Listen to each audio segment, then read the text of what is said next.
This is an aging committee meeting, Wednesday, July 17th, 1:30. We will hear 2 items today, and then we will go into a joint committee for the Say Yes to Education legislation. So can I have a roll call, please? Calling the roll, Ms. Conwell. Here. Mr. Jones. Here. Ms. Brown. Ms. Brown is absent at the moment. Mr. Miller. Here. Ms. Stevens. Ms. Stevens is absent at the moment. We have a quorum. All right, I'd like to make a motion to excuse Councilwoman Brown. I know she is out of town. Can I have a second? Second. All in favor say aye. Aye. And just for the record, we do not need to excuse for committee, but we just do it as protocol. Approval of the minutes from the June 19th meeting. Was everybody here? I was here, and I'll Were move you approval. here? Were you here, Jones? I don't think Jones was here on the 19th. Yes, I was here. All right. This was the June. Yes. So we have a motion. Do you have a second? Second. All in favor say aye. Aye. Meeting, approval of minutes have been approved. We have a couple of items in our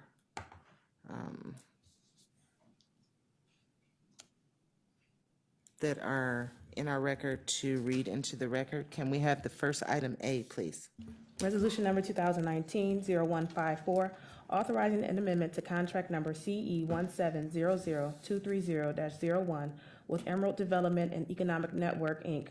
for the Rapid Rehousing Program for homeless individuals and families for the period 1/1/2018 to 12/31/2019 for additional funds in the amount not to exceed $630,826.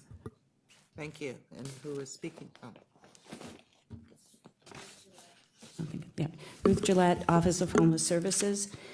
Good afternoon, committee. I have presented you with a one-sheet sort of fast facts about the Rapid Rehousing Program. The purpose of the Rapid Rehousing Program is to shorten the time that people experience homelessness, to recognize that homelessness is a crisis and that the emergency response to a crisis is to provide housing. The contract covers the costs of helping people find housing, a housing location, inspecting the units to make sure that they meet housing quality standards. Eden issues payments to the landlords. And then the grant activities also include what's called rapid rehousing case management, which is following people while they're in the housing in the community and working to make sure that they'll be able to sustain their rent once the short-term subsidy is over. We utilize in our community a rapid rehousing best practice called progressive engagement.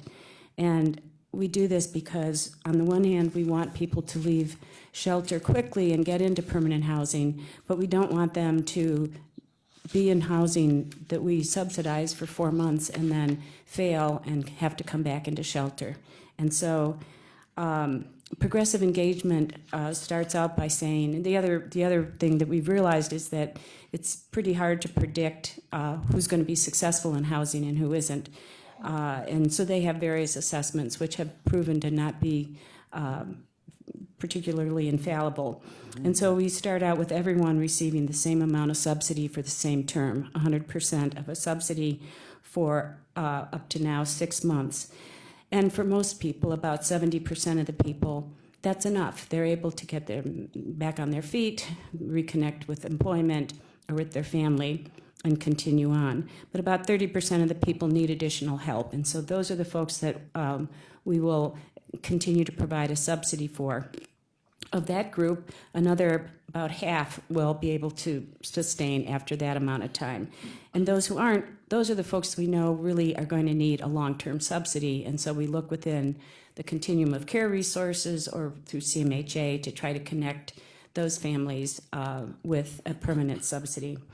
So again, the goal is not to have people come back into shelter.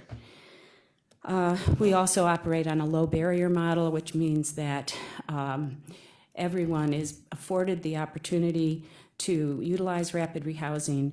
There's, except for singles, families are not required to have an income going into the program.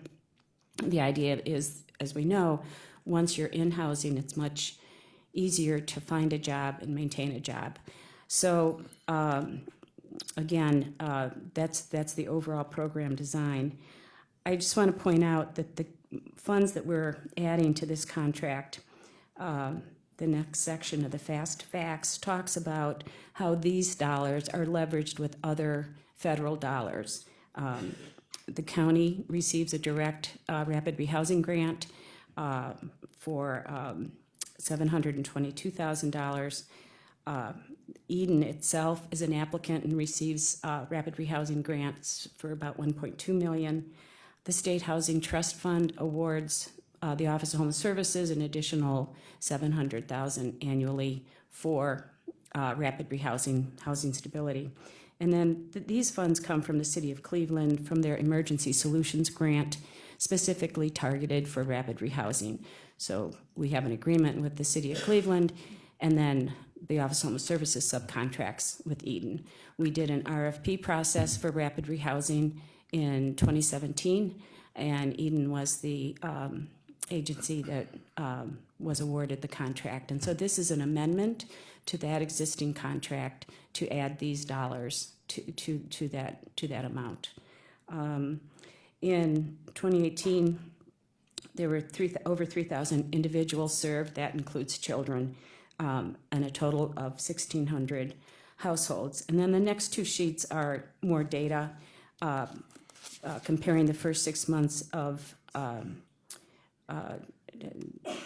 2018 to 2019 to give you a sense that the program is accelerating in the number of people that it's serving. And then a breakdown of the number by subpopulation, single adult, single youth, parenting youth, and adult families that are receiving assistance. And then that information is transferred to a chart. It's easier. I'm a visual person myself, and I relate better to graphs. So Jen Griffin and Michael Dowd from Eden are here if you have any specific programmatic questions that I'm not able to answer. And I'd be happy to answer any questions that you have. Councilman Miller? Yes. Madam Chair, Director, is the number of homeless in Cuyahoga County currently increasing or decreasing? Through the chair to Councilman Miller, it's actually about flat. I will send to you the point in time count, which is an annual one night count, comparing 2018 and 2019. And the numbers are, for single adults, it's about 1,550 per night. And that's been, relatively the same. And for families, the numbers of like 111 families per, on that particular night, and that's been pretty much the same. So How many for individuals did you say? for single adults, about 1,500, and that's a count of people who are in shelter beds. In our community, that's how many shelter beds we have, and they're filled every night. It also includes overflow beds, and it also includes unsheltered. So at that point in time count, there were, I don't remember, it was less, I can't remember because the numbers have gone up and down. I think there were 75 unsheltered in 2018 and 111 unsheltered in 2019. So for the point in time count, people go out and count the unsheltered so that we have an accurate count of that number as well. And does the rate of the homelessness in the county track the economy? To the chair, to Councilman Miller, no, we don't. You mean try to correlate like the economy? Going Yeah, up and I down? mean the economy, at least by some metrics, such as the unemployment rate, is good right now, and you would expect the homeless rate might go down, but you're not saying that's happening. Does it? Does it usually go down when the economy gets better and go up when the economy gets worse, or are they not too closely related? To the chair, to Councilman Miller. So I think what the majority of people who find themselves homeless, over 80%, are in that situation because of poverty, because of low income and having something go awry, and they are not able to pay their rent, and they end up in a housing crisis. So what we know is that there's a really high correlation between poverty and race. And so what we're really looking at in our system is sort of systemic racism as it affects poverty and homelessness. And so if you try to correlate that with employment, you quickly see that the institutionalization of racism is particularly extreme within the economy.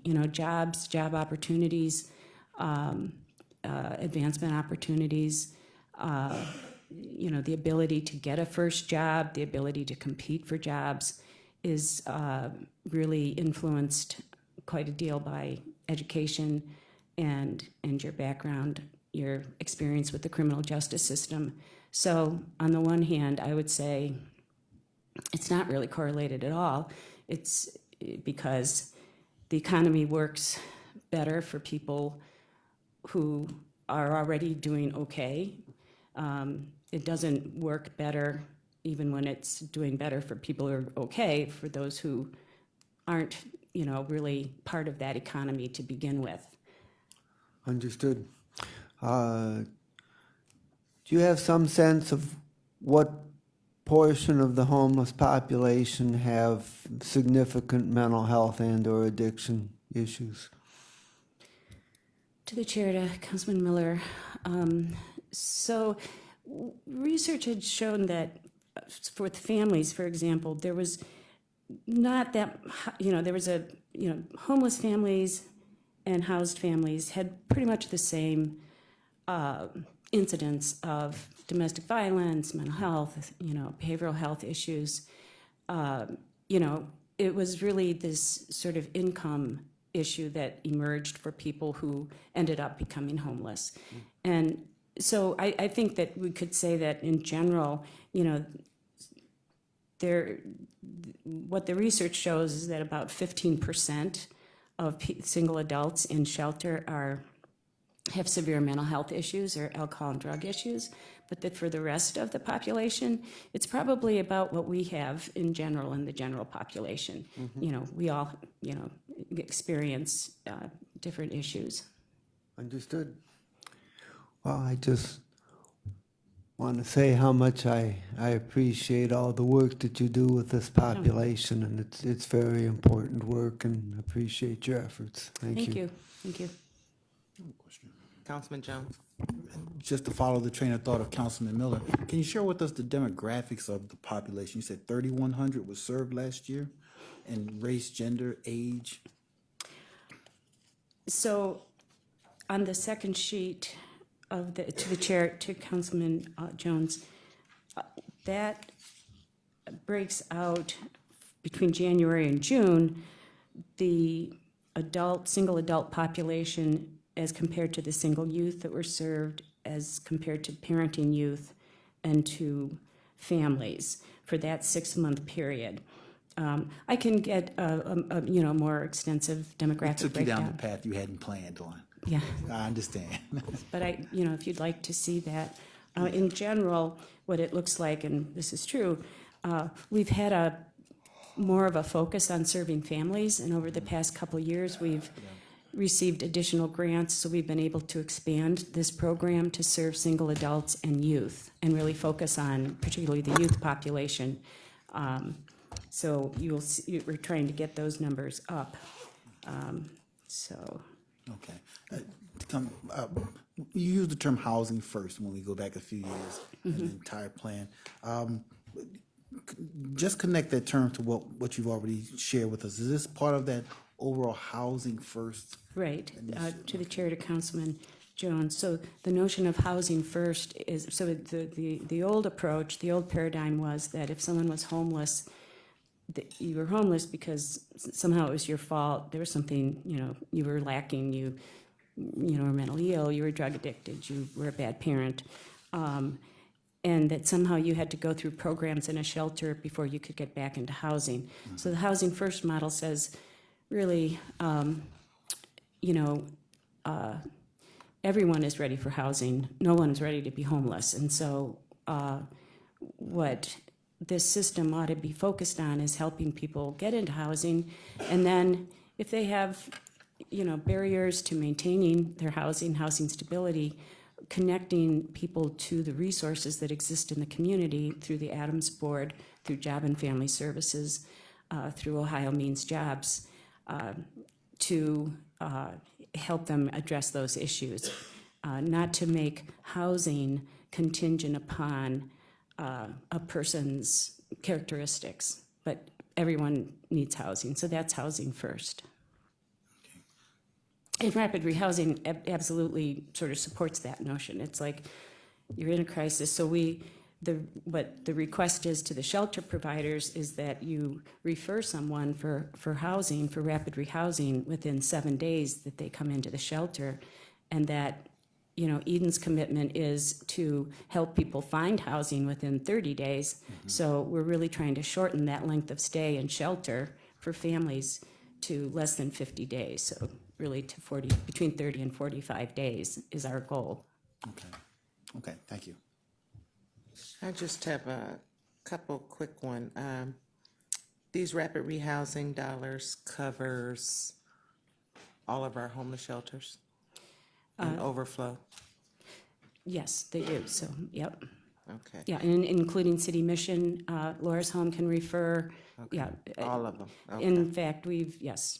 So, Is there enough clean, lead-free housing units available? to the chair, I don't know the answer to that question. Okay. So when we go to place individuals, some of the complaints that we've heard is that, there are opportunities for housing, but some of the women don't feel that the ones in the community are clean, or, I'm sure Eden does an inspection or whatever the case may be, but, just trying to find out the answer or the solution to that, to see if we have enough housing that's at their level of affordability, number one. And so we're not moving them from the shelter into some place that we probably wouldn't want to stay. To the chair, so that is a challenge to the program and to helping people leave quickly is finding an appropriate unit in a neighborhood that a family wants to live in. Once someone identifies a unit, the housing quality inspection is a HUD form, and I can send that to you, what it looks like. The inspector is also required to inspect for lead paint and to, identify if that's an issue. If there are issues, the landlord is given an opportunity to remediate, correct the issue within a certain time frame. And if they do, then the unit can be approved. But if they don't, then Eden's housing locator would encourage that household to find another unit. But, So yeah. Eden has they do their housing quality inspection? Yes. Okay, and so, are those general contractors, or, I guess I would need to know what that list looks like, because say they go out to a particular place and it might just need some lead remediation. That means that would be a good viable unit if we could get that house some help with Right. so that's my kind of thing, is how can we help some of these homeowners that are renting, and I know they're renting for money, but most No. of them are older people Right. that are renting their second floors out and things like that. Could I invite Jen Griffin to come up, because she would be able to really answer that in more detail.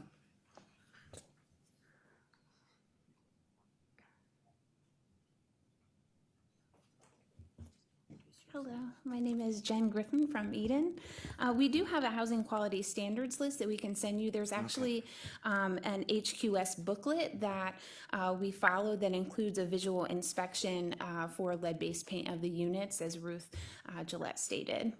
But we can definitely send that to you. Okay. The inspectors are your own staff. Yep, the inspectors go through a 3-day course through a third party called Nan McKay to get their certification. So they have to get a housing quality standard certification, take a test, and then they do training with our other more mature inspectors who've been doing it for a longer period of time to get them to the point where they can do inspections on their own. But they are certified through HQS and Nan McKay. Okay, so, in terms of the, I'm assuming that most of these houses are in the city of Cleveland. Do these inspectors have any conversations with the housing inspectors at the city of Cleveland to make sure that code enforcement and all that is done? Yeah, we are looking for the COOs to make sure that units, certificate of occupancy, thank you, are up to speed. And if there are any issues at the property, we are working with those city inspectors as well. Okay, If we know that there have been at the unit and there are issues there. okay. So do you keep a list at Eden for properties that don't pass inspection as well as the ones that individuals may complain about? Yeah, we have a list that we store in our computer system that all of our staff can access to add units or properties, property management companies that we've had issues with, and kind of a description of what's happened so we can reference that if there are any future issues and kind of see if there's been a past historical record of that. Do we kind of note what the issues are at those property units? Yes. That's the list that I would need. So if we were going to actually help them, if they're not that far off the mark, to see how many units, number one, it is, and would it be worth our while to actually figure out some way to give them assistance so we could have more housing available? Sure, yeah, we also store all of our inspections. It's all electronic, so all the units that fail inspection, all of that information about why it failed is all stored in a database. So we can pull that information about why a unit failed, how long a landlord took to repair it, or if they didn't repair it, that the client moved on. All right. Well, thank you. I don't have any more questions. Any more questions from the committee? No. Hearing, you do. Councilman Miller. Just wondering whether there's any need that this should be expedited and passed on second reading suspension, or can it go 3 readings? Through the chair to Councilman Miller, it would be appreciated if it could go through to the second, because we missed a meeting because of the holiday, so, I already was on it. okay, thank you. Because you held it up for me to go on vacation, so Right. thank you. Thank you, Councilman. Would you like to make a motion? Yes, I'll move for Resolution 2019-0154 to the full council with recommendation to be put on the agenda for second reading suspension. Second. I moved and seconded. All in favor, say aye. Aye. Thank you. Next item into the record, please. Resolution number 2019-0160, authorizing an amendment to contract number CE 170014501 with Us Together Incorporated for interpretation and translation services for the period 9/1/2017 to 8/31/2019, to extend the time period to 8/31/2020, and for additional funds in the amount not to exceed $628,411.50. Good afternoon, Christine Alexander, Department of Health and Human Services. On behalf of Cuyahoga Job and Family Services, we are requesting an amendment to a contract with Us Together for interpretation and translation services. The goal of the program is to increase access to benefits and services offered by Cuyahoga County and to be in compliance with Civil Rights Act laws. The contract also provides sign language services for hearing impaired individuals. In addition, our provider provides professional development training for all of Health and Human Services staff. That training includes how to work effectively with interpreters. They also provide new bilingual staff training and certifications. So the county that has bilingual certified staff are required to go through this program in order to receive certification, and then they offer ongoing professional development for those staff. Us Together provides services to all of the Health and Human Services agencies that see clients face-to-face. That includes Job and Family Services, the Department of Children and Family Services, the Office of Child Support Services, and the Department of Senior and Adult Services. In addition, in the past year, we offered services through the County Board of Revision, the County Treasurer's Office, Ohio Means Jobs, County Consumer Affairs, and County Witness Victim Service Center.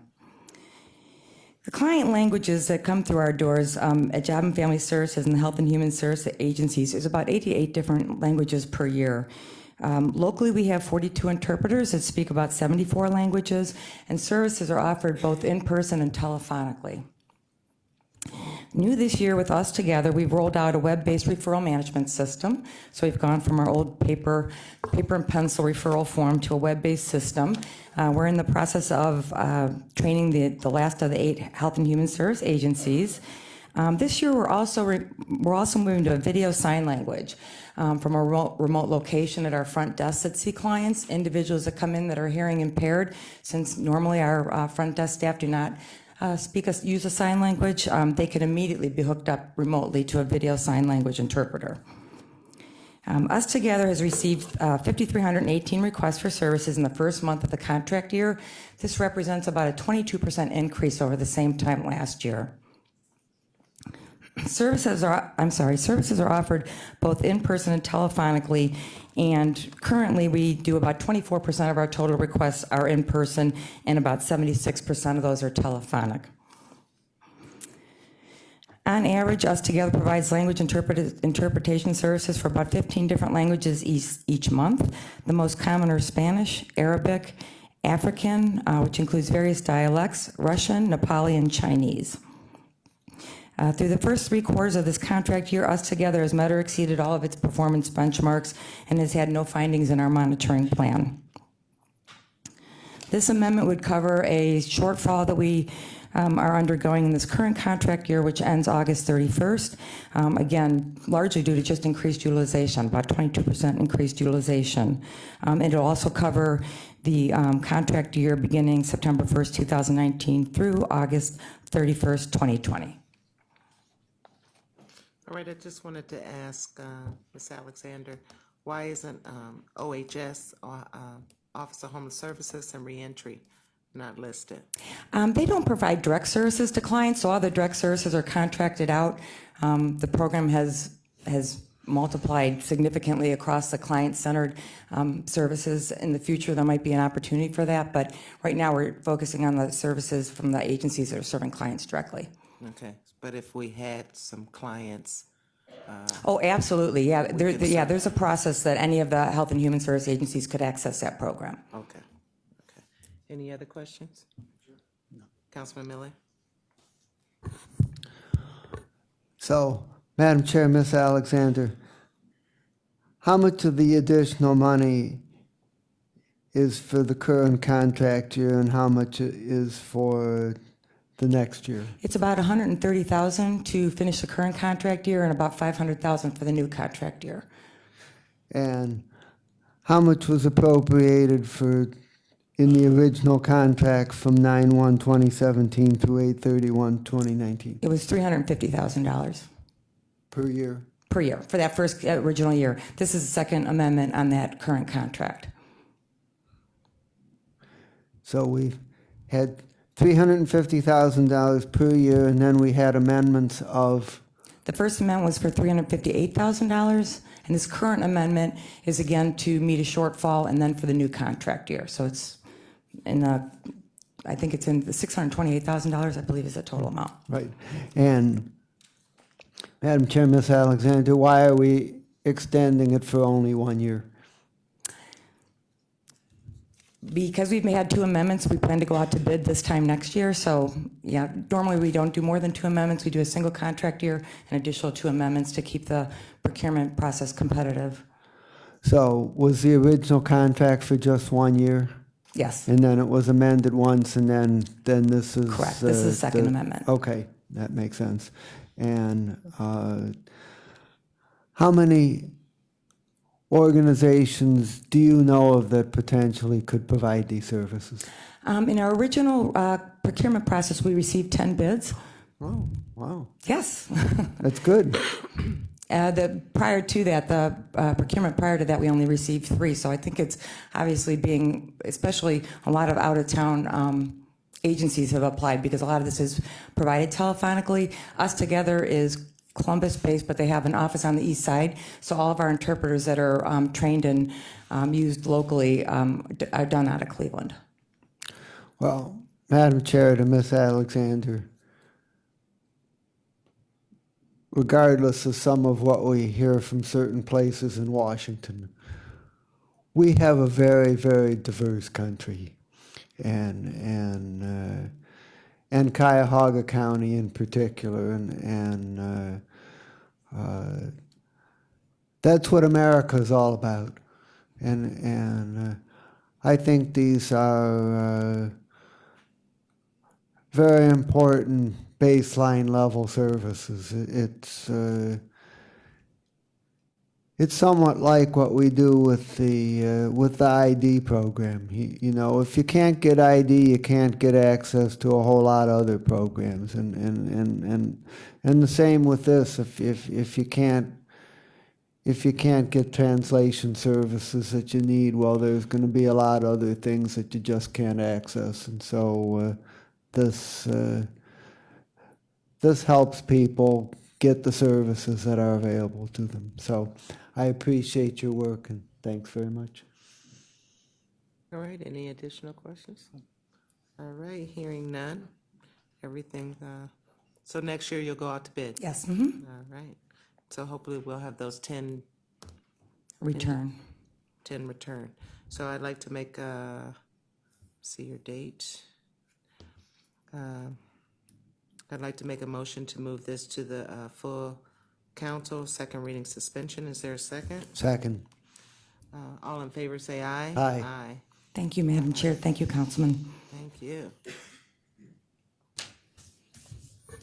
So we will remain open, current, until Councilwoman Simon joins us, and then she can open up. She's here. She's in the back with Matt.